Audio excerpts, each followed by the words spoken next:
Hey Exoticals, it's your girl back with another Exotical rant. You know what I was just thinking about? I was just thinking about why I don't trust ugly women part 2. And this really made me think about Selena's story. You know, the famous Mexican singer Selena, and the woman that unalived her, Yolanda. It made me think about why I don't trust ugly women. And this is like such a tragic story. Like literally, I didn't even like really think about this story until now when I saw a recent picture of Selena hugging the woman that ultimately would unalive her back in the day. And I was thinking about reasons why this woman would do this to this young lady. And it really came down to jealousy, envy, her low self-esteem, her not working on herself, and literally turning this young girl into her idol, and ultimately loving her so much to the point where it turned into hate. You know, when you obsess over somebody so much and then you love everything about them and then you realize, hey, I could never be that, or I'll never work that hard and do what it takes to look like that. And then ultimately it turns into just hating that person. And it's so weird because in every picture I see Selena in with this lady, she's smiling. You can tell she really trusts this lady. You can tell this came like she was blindsided by the betrayal. And you can tell just by in pictures, seeing them in pictures together, you can tell like this woman was plotting on her the whole time while she was doing nothing but showing love. And like that is so scary for a lot of us pretty girls, because you could be showing love to somebody and you in the back of your head everything's all good, but in the back of their head they're waiting till they have you at a vulnerable moment to do something evil to you. And I was just thinking about a lot of the other pretty girls that have like passed away recently, because just pure jealousy. And you really have to watch out for this as a pretty girl. That's why I said I'm kind of like on the Adrienne Bailon thing, where if you're not as fly as me, you're not as cute as me, I can't be friends with you like that.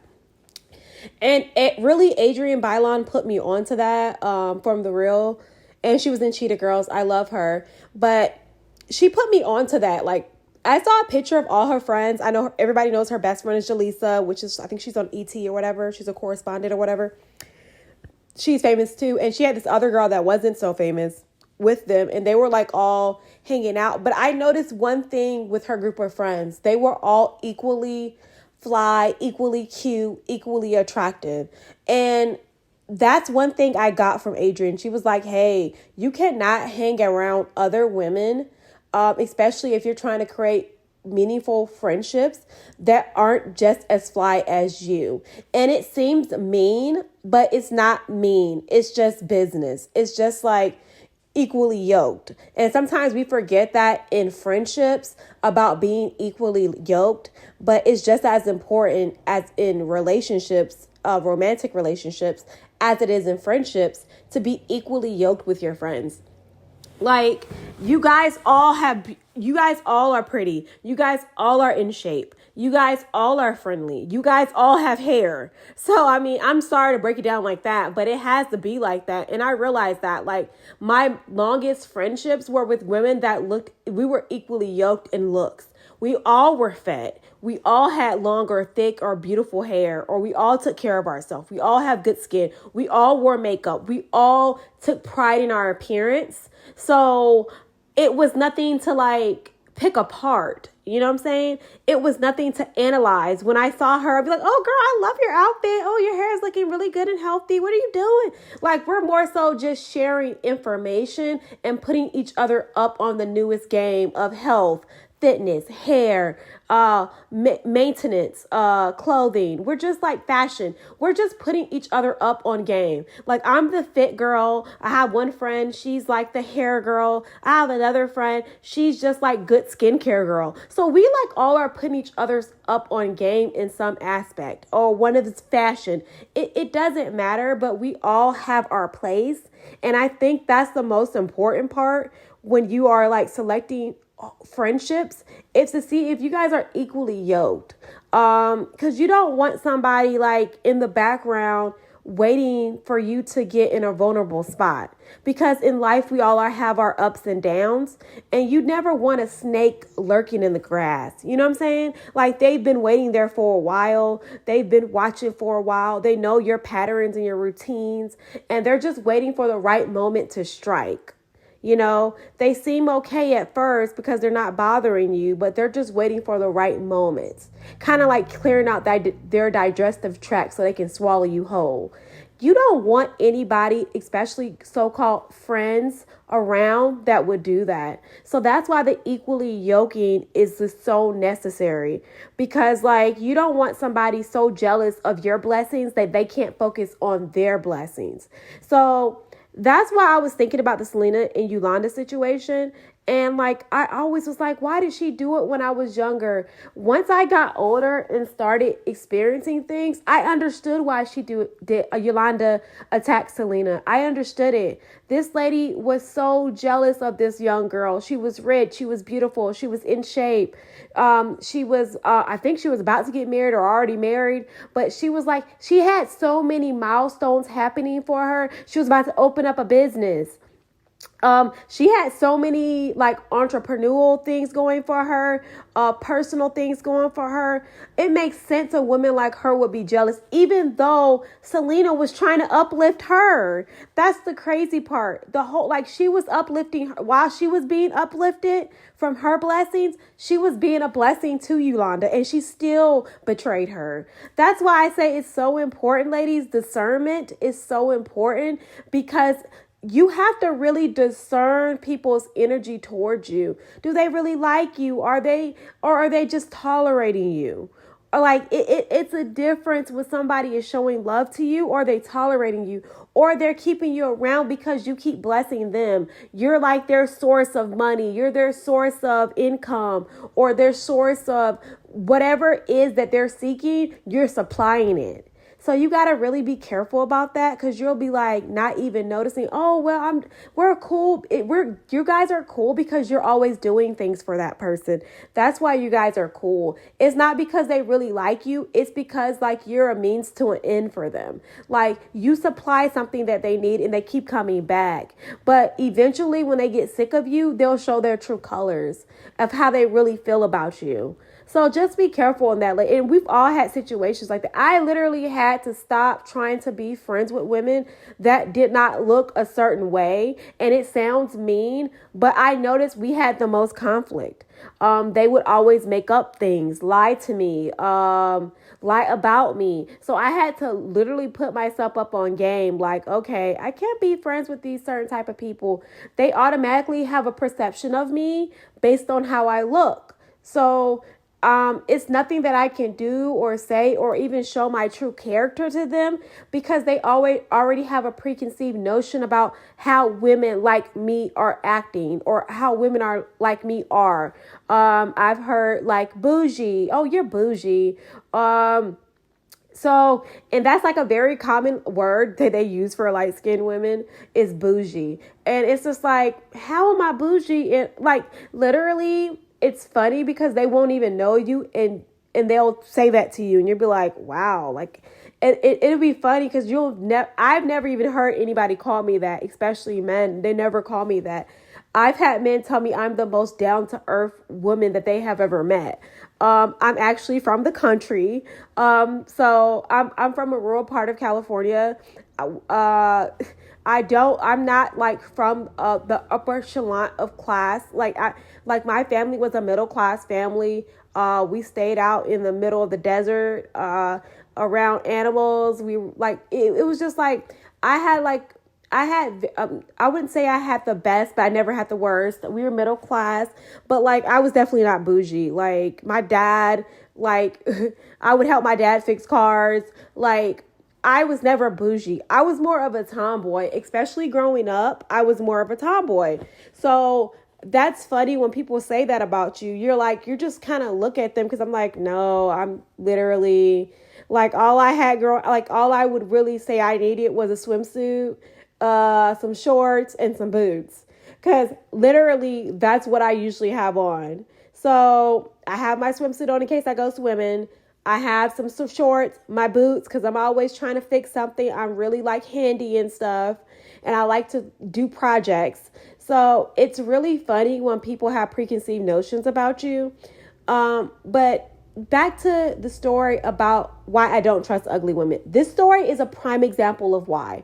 And it's so many other stories. But I really have started to kind of like live by that rule of Adrienne Bailon basically saying I only hang out with other fly women that are on my level. I literally only do that now because like it's too hard to know when it's with women that are not on the same vibration as you.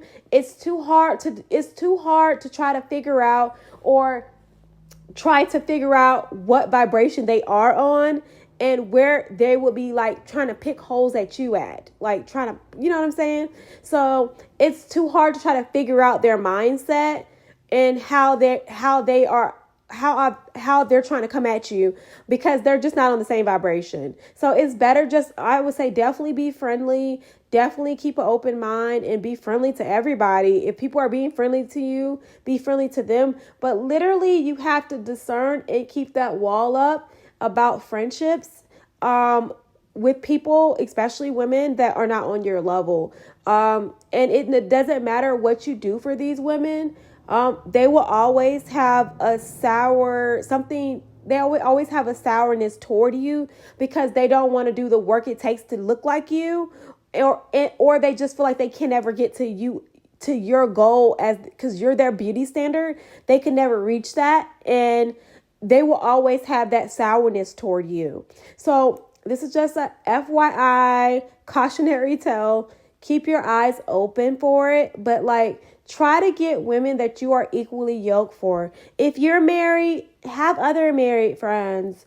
If you keep your nails done, you keep your hair done, you do your makeup, try to have friends that do that too. Like try to have friends like where you guys show up and you compliment each other. I noticed that me and my cousin, we do that. Like when we go out, like we'll go out to a concert or something. I noticed that when we show up, we haven't even talked prior to meeting up, but like our outfits and accessories will complement each other. Our hair sometimes complements each other. Like we'll both have makeup on. We'll both have our hair done. We'll both have nice clothes and boots on or whatever outfits we wore to that concert or whatnot. We'll both be on the same level and vibration. So it's no like, you're doing too much, or like they're not looking you up and down like, okay. Or like, we're like, oh, you want to take pictures? Like it's a fun, energetic energy that we have between us. That's not comparison, but complimenting each other. So I would really suggest you get friends like that. And you, as exoticals too, we don't need to try to turn our friends into projects. If you meet a girl and she just doesn't have it together, you cannot make her your project. Because like in the end, it won't be worth it. Like if somebody doesn't want to level up, you can't like push that level up on them. I've tried this in the past and I've known people to try this. It just doesn't work. Because they're comfortable in the way that they look, and you don't want to like try to tell somebody how they're supposed to look. They have to figure out what works for them best and what they're comfortable in. We're, as ladies, as feminine, beautiful women of the world, pretty girls, we're comfortable with our nails done. We're comfortable with makeup on. We're comfortable with our hair done. We're comfortable with beautiful wigs on. We're comfortable with heels on. We can't make somebody else comfortable with that. And you don't want to push that on anybody. So this is just a cautionary tale. And there's so many more tales like this Selena and Yulanda situation that has happened. Keep your eyes open, ladies. Stop trying to do so many girls' trips. Stop trying to do so much project, lift somebody else up. Stop trying to make people your projects and just continue to work and really dive into yourself. Like go on that vacation you've been wanting to go on. Go do that project you've been wanting to do for yourself or your house. go do that. Literally, if you want to get married or you want to date, go work on dating quality men, vetting and finding quality men. Go do that and build yourself up. Read books, like really dive into your womanhood so you don't have to be a cautionary tale. You won't be in these type of friendships or situationships with other women that are just toxic and not serving you, and in the end up hurting you or unaliving you. So ladies, we are beautiful women of the world. We have to protect ourselves, and we have to have our discernment up. And that's one thing that I feel like I have got over the years. Like, I've always had it, but I really started listening to my discernment. When something didn't feel right in my gut, I left it alone. I have left people alone because I just got a bad vibe from them. And then it wasn't like they did anything to me. I don't want it to get to the point where they have access to do anything to me. If I get a bad vibe from you, I'm just leaving you alone. You're not a safe person for me to be around. And as exoticals, we have to be like that. It's nothing personal, but it is personal for us because it involves our safety. And that's why I say, ladies, keep your discernment up. Keep it up, and don't be afraid to remove yourself from situations that don't serve you. If you get a gut feel, sometimes you'll get a gut feeling about somebody and you don't know why. You'll just feel uncomfortable around them after a while. And you're like, oh, I thought nothing ever happened, but you'll just feel uncomfortable around it. I had this happen to me with this older lady. She was kind of like my mentor.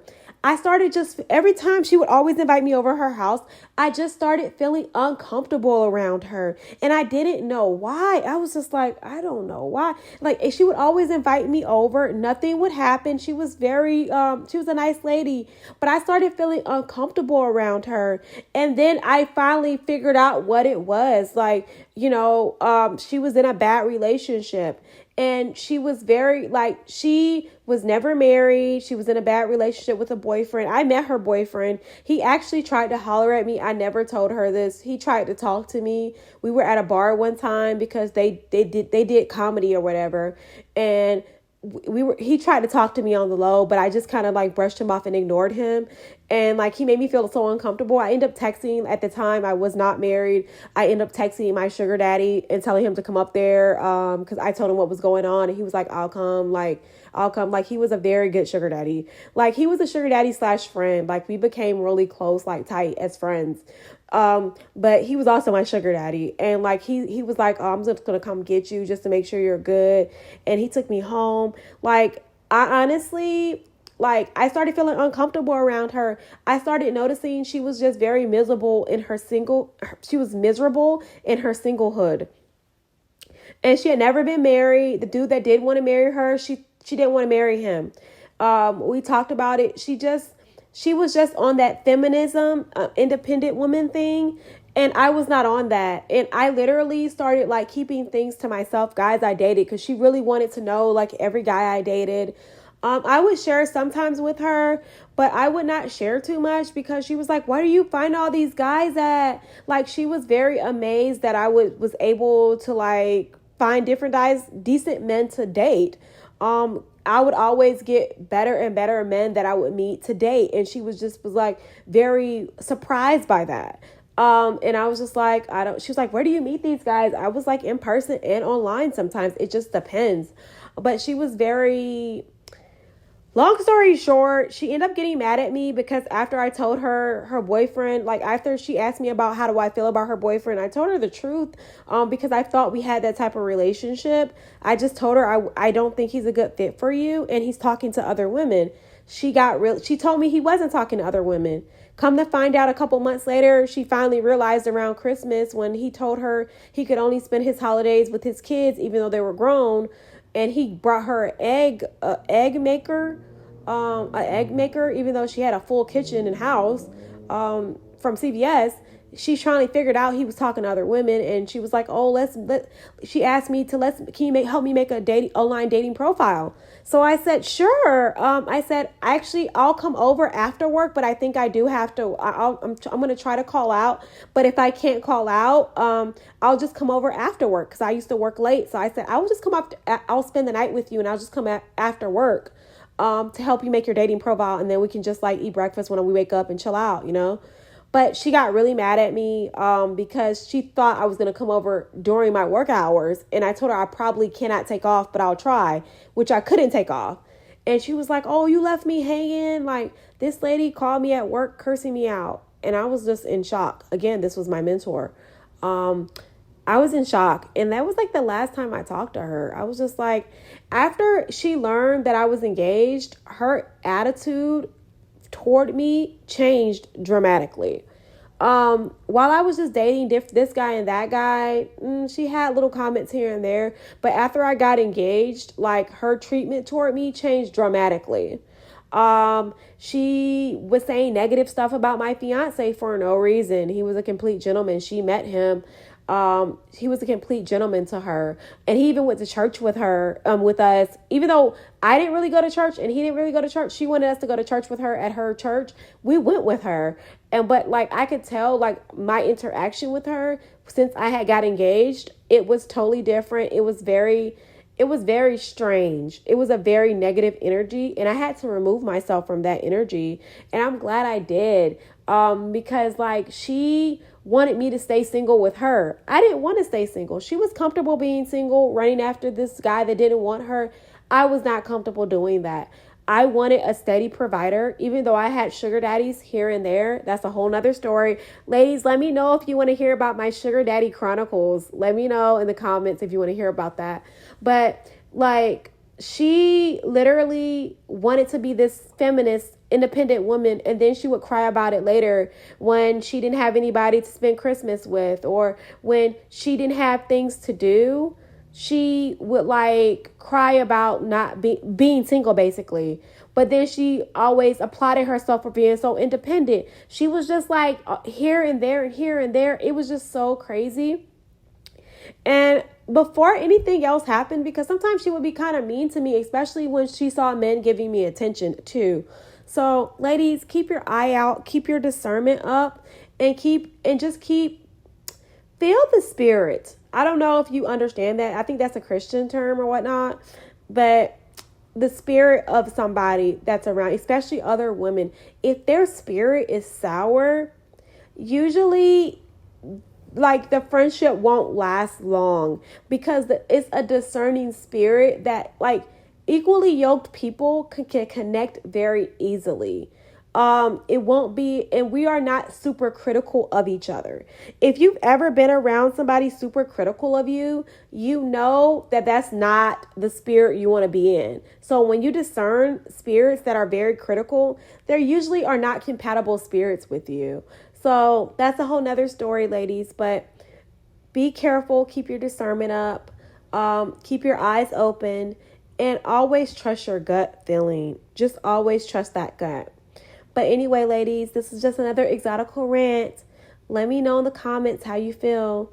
Bye, ladies.